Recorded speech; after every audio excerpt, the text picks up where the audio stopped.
Morning વિદ્યાર્થી મિત્રો, ધોરણ 11 કોમર્સ વિષય છે અર્થશાસ્ત્ર.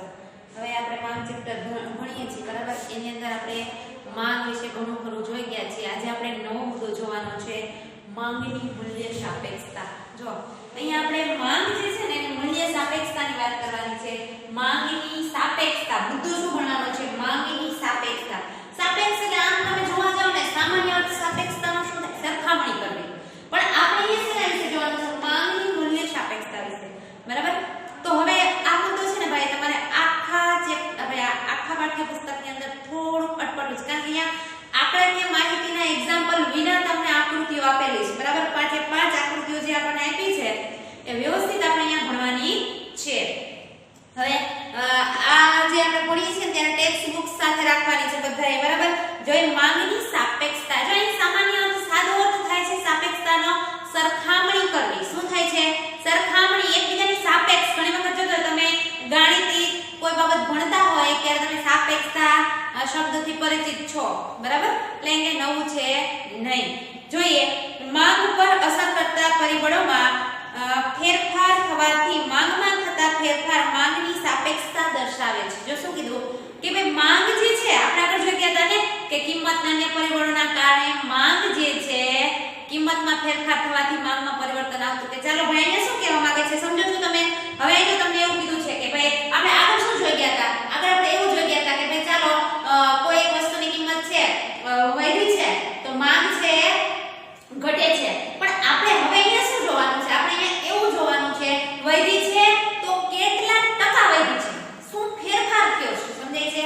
ઘટી છે તો કેટલા ટકાવાર પ્રમાણ અહીંયા જોવાનું છે. અહીંયા આપણે પ્રમાણ વિશે જોવાનું છે કે ભાઈ ચાલો કોઈ એક વસ્તુ છે, દાખલા તરીકે સફરજન છે, બજારની અંદર માની લો સફરજનની કિંમત 5 રૂપિયા હતી, વધીને 10 થઈ ગઈ.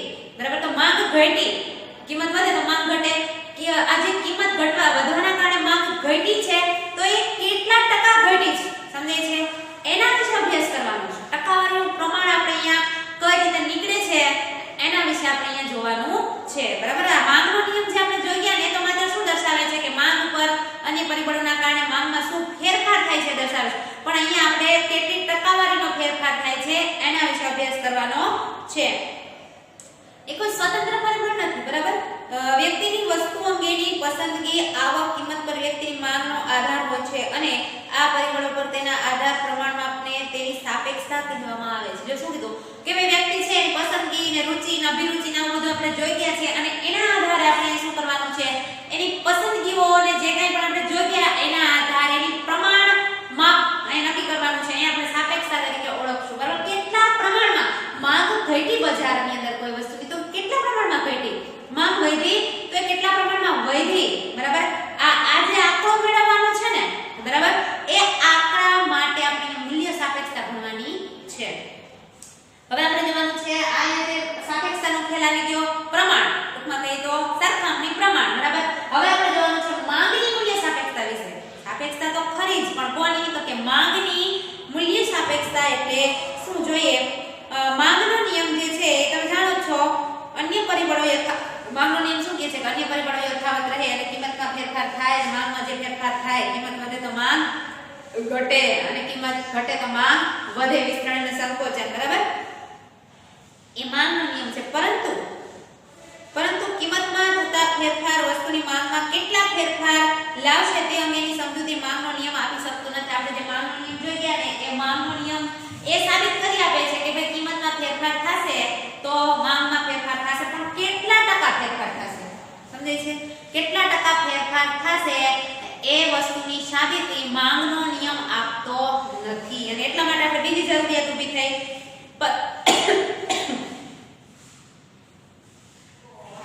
તેની વસ્તુની કિંમતમાં થયેલ ફેરફારના પરિણામે કોઈ પણ વસ્તુ છે એની કિંમત જે છે એમાં ફેરફાર થાય છે.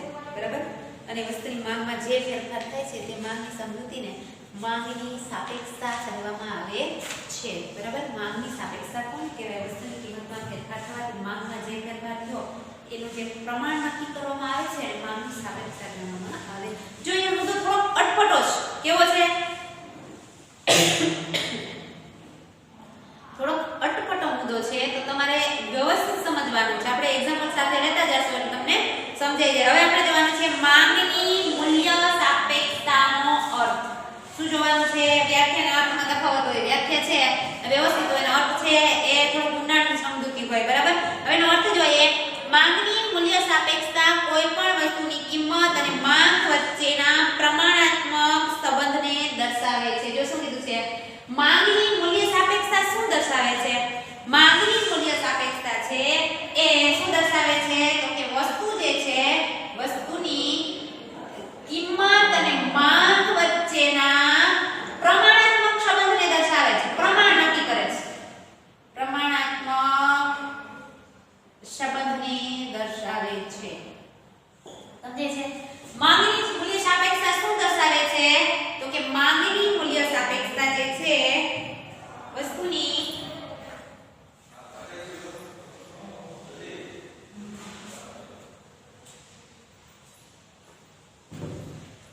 કિંમત જે છે એ અને કિંમતના કારણે માંગમાં જે પરિવર્તન આવે છે બરાબર આ બંને વચ્ચેનું પ્રમાણ જે છે એ માંગની મૂલ્ય સાપેક્ષતા દર્શાવે છે હવે અહીંયા તમને સૂત્રના રૂપમાં આપેલું છે જો તમે માંગ જે છે અહીં સૂત્ર તમારે યાદ રાખવાનું આવે છે તમારે કાંઈ અઘરું નથી આપણે જેટલા પણ પ્રકાર જોવાના છે એમાં ખાલી એક શબ્દમાં ફેરફાર છે જાજો તફાવત જોવા મળતો નથી હવે જો માંગની મૂલ્ય સાપેક્ષતા છે બરાબર અહીં તમને સૂત્રના રૂપે આપેલું છે જોઈએ માંગની મૂલ્ય સાપેક્ષતા કઈ રીતે માપવામાં આવે છે તો કે માંગમાં ટકાવારી ફેરફારના છેદમાં શું આવશે કિંમતમાં ટકાવારી ફેરફાર દાખલા તરીકે તમારે માંગની મૂલ્ય સાપેક્ષતા જોવી છે બરાબર માપવી છે કઈ રીતે માપશો તો કે ભાઈ કોઈ એક વસ્તુ છે એની કિંમત જે છે એમાં ફેરફાર થયો છે તો માંગમાં ટકાવારી ફેરફાર થયો છે એના આધારે કિંમતમાં ટકાવારી ફેરફાર આવે ને તમારે ઈપી પી એટલે પી શું આપેલું છે પ્રાઇસ આપેલી છે બરાબર માંગની મૂલ્ય સાપેક્ષતા માટે આપણે અહીંયા સૂત્ર સિમ્બોલ તરીકે શેનો ઉપયોગ કરશું ઈપી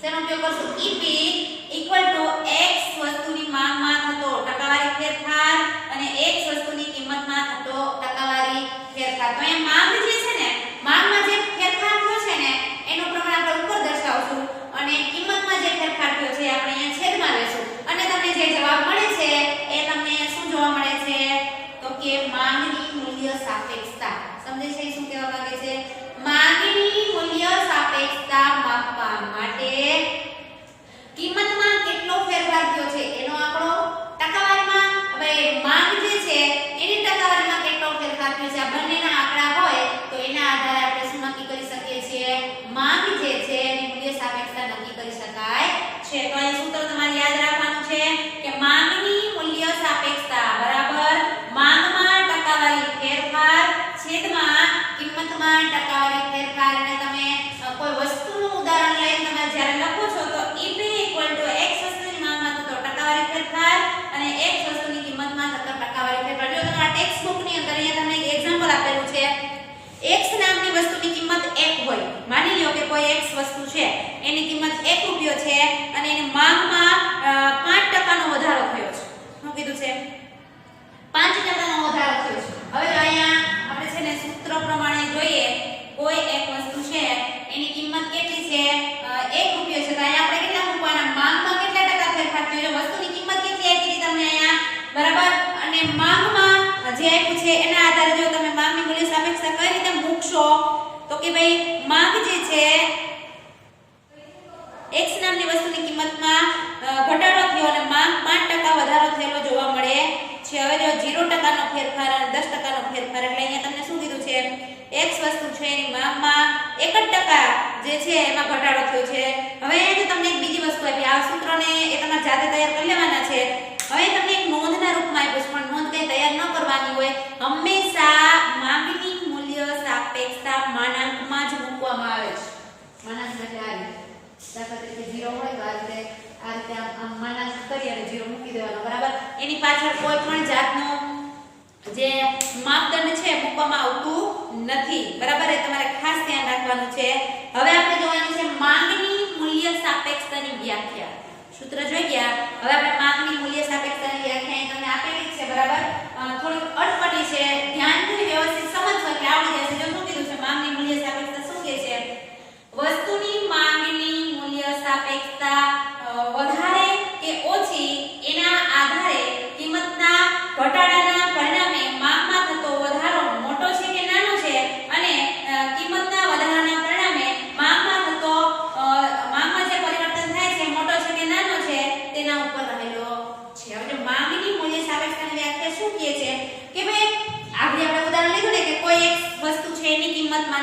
1 રૂપિયા છે અને એના કારણે માંગમાં 5% નો વધારો થયો છે. વસ્તુની કિંમત 1% ઘટી હોય અને માંગમાં 5% નો વધારો થયો હોય તો અહીંયા એવું દર્શાવે છે કે ભાઈ માંગ છે અને કિંમત છે. કિંમતમાં ફેરફાર થવાથી માંગમાં વધારે પ્રમાણમાં ઘટાડો કે વધારો થયો છે કે ઓછા પ્રમાણમાં વધારો કે ઘટાડો થયો છે એ દર્શાવવા માટે અહીં માંગમાં મૂલ્ય સાપેક્ષતા માપવામાં આવે છે. જો એક શબ્દ પ્રયોગ શું કહેવાય છે? નાનો છે કે મોટો છે? સમજાય છે? નાનો છે કે મોટો છે એટલે માની લો કે કોઈ એક વસ્તુની કિંમત છે 5 રૂપિયા, 5% છે, 5% છે એની કિંમત ઘટી ગઈ છે તો માંગ છે એમાં 10% નો વધારો થયો હોય, બરાબર? તો એ તમે જો મોટો વધારો કહી શકાય ને.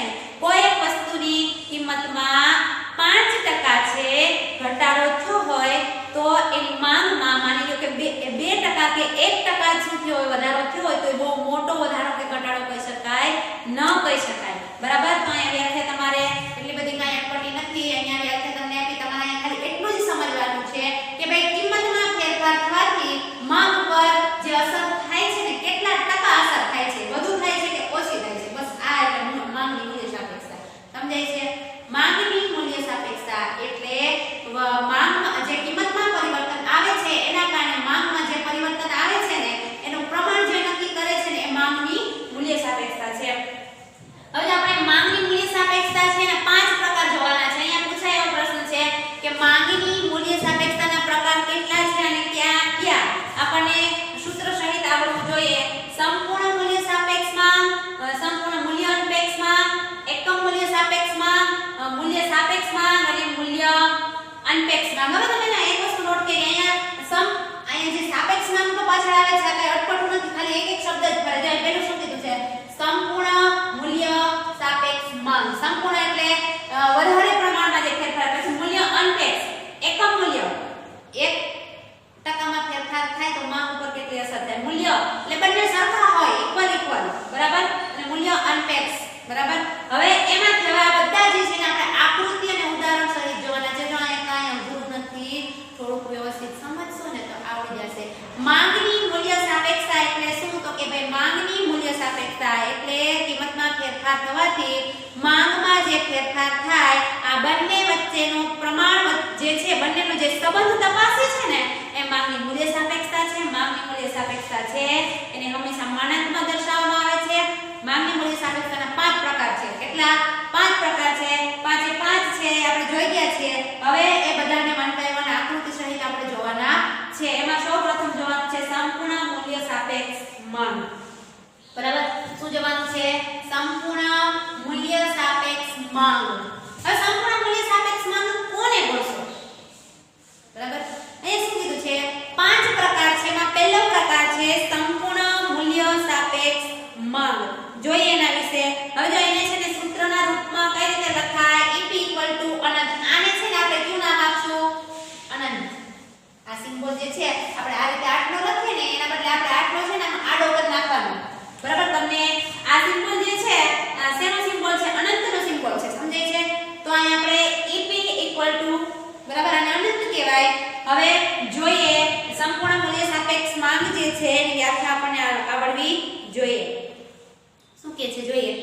જ્યારે વસ્તુની કિંમતમાં અત્યંત નજીવો ફેરફાર તેની માંગમાં અમર્યાદિત ફેરફાર આવે ત્યારે વસ્તુ માટેની માંગમાં અમાપ ફેરફાર થયો છે તેને સંપૂર્ણ મૂલ્ય સાપેક્ષ માંગ કહે છે. દાખલા તરીકે ટી વસ્તુની કિંમતમાં 1%નો ઘટાડો થતા તેની માંગમાં સતત વધારો થતો હોય તો એને સંપૂર્ણ મૂલ્ય અનપેક્ષ માંગ કહેવાય.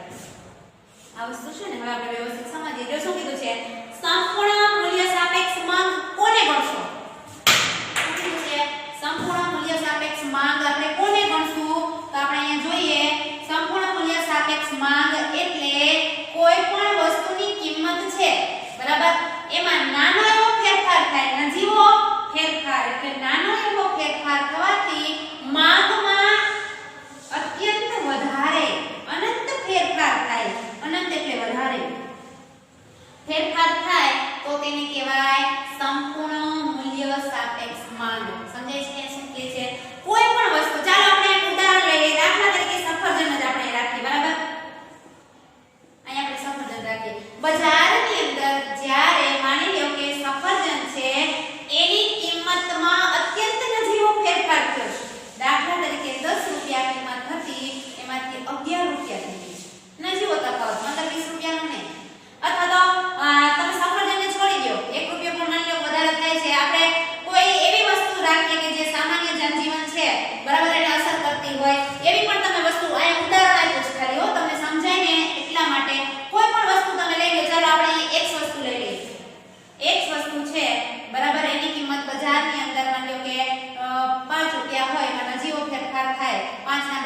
વધતી થઈ ગયો 5.5 એટલે કે 5.5 રૂપિયા થઈ જાય.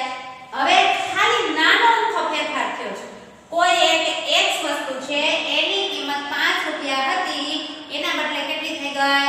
વધી 5.5 થઈ ગઈ. સમજાય છે? તો શું થયું ત્યારે? તો કે કિંમત છે એમાં વધારો, કિંમતમાં નજીવો તફાવત ઊભો થયો પરિણામે માંગમાં પરિવર્તન. અથવા તો તમે 5 રૂપિયાના બદલે નજીવો તફાવત ગણો તમે 4.5. કોઈ એક વસ્તુ છે એની કિંમત 5 રૂપિયા હતી, એમાંથી ઘટી નજીવો તફાવત થયો, માત્ર 50 પૈસાનો ઘટાડો થયો, 4.5 રૂપિયા થઈ ગઈ. બરાબર? તો ત્યારે માંગ જે છે એમાં અનંત વધારો થયો. તો અહીંયા માંગ જે છે ખાલી 50 પૈસા નજીવા તફાવતના કારણે માંગ જે છે વધારે પ્રમાણમાં વધી ગઈ. સમજાય છે? સમજાય છે? વસ્તુની કિંમત જે છે એમાં નજીવો ફેરફાર થવાથી માંગમાં વધારે પ્રમાણમાં ફેરફાર થવાથી જે પરિવર્તન આવે છે તેને કહેવાય સંપૂર્ણ મૂલ્ય સાપેક્ષ માંગ. સમજાય છે? સંપૂર્ણ મૂલ્ય સાપેક્ષ એટલે શું? તો કહેવાય વસ્તુની કિંમતમાં નજીવો ફેરફાર થવાથી, નજીવો એટલે નાનો, દાખલા તરીકે 5 હતા એમાંથી 4.5, ખાલી 50 પૈસાનો ફેર પડ્યો. બરાબર? નજીવો ફેરફાર થવાથી માંગમાં વધારે પ્રમાણમાં વધારો થાય. અનંત, માપી ન શકાય. સમજાય છે? અનંત એટલે માપી ન શકાય એટલો વધારો જોવા મળે ત્યારે એ સંપૂર્ણ મૂલ્ય સાપેક્ષ માંગ છે એમ કહેવાય. સમજાય છે? એને શું કહેવાય? સંપૂર્ણ મૂલ્ય સાપેક્ષ માંગ છે એમ કહેવાય. હવે જે તમે સૂત્ર આપ્યું છે EP માંગમાં થતો ટકાવારી ફેરફાર, EP જે છે માંગમાં થતો ટકાવારી ફેરફાર અને છેદમાં શું આવશે? કિંમતમાં થતો ટકાવારી ફેરફાર, અને EP અનંત એ સૂત્રના રૂપમાં આપેલું છે. હવે જો તમને અહીંયા આકૃતિ આપી છે, સમજાય છે? EP માંગમાં થતો ટકાવારી ફેરફાર અને કિંમતમાં થતો ટકાવારી ફેરફાર. અહીંયા તમને સૂત્ર ટૂંકું ને ટચ α/1 અનંત. સમજાય છે? α/1 અનંત. હવે જો અહીંયા ઉપર શું દર્શાવે છે? માંગમાં થતો ટકાવારી ફેરફાર છે એ કિંમતમાં શું લઈ આવે છે? અનંત. માંગમાં જે ટકાવારી ફેરફાર થાય છે એ વધારે પ્રમાણમાં છે. આ જો તમે આ વસ્તુ છે અહીંયા તમે સૂત્રના રૂપે મૂકી દીધી છે.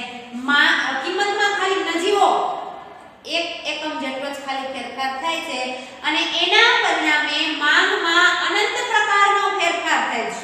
બરાબર? એને કહેવાય માંગની મૂલ્ય સાપેક્ષતા. આકૃતિ આપી છે. હવે જો તમે y અક્ષ છે, x અક્ષ છે, અહીંયા વસ્તુની કિંમત લીધી છે, વસ્તુની માંગ લીધી છે.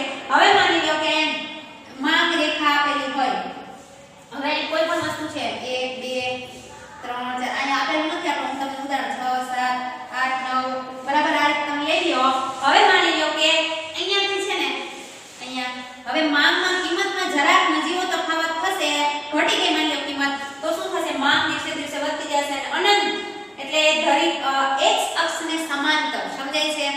માંગ રેખા છે x અક્ષને સમાંતર આગળ વધે છે.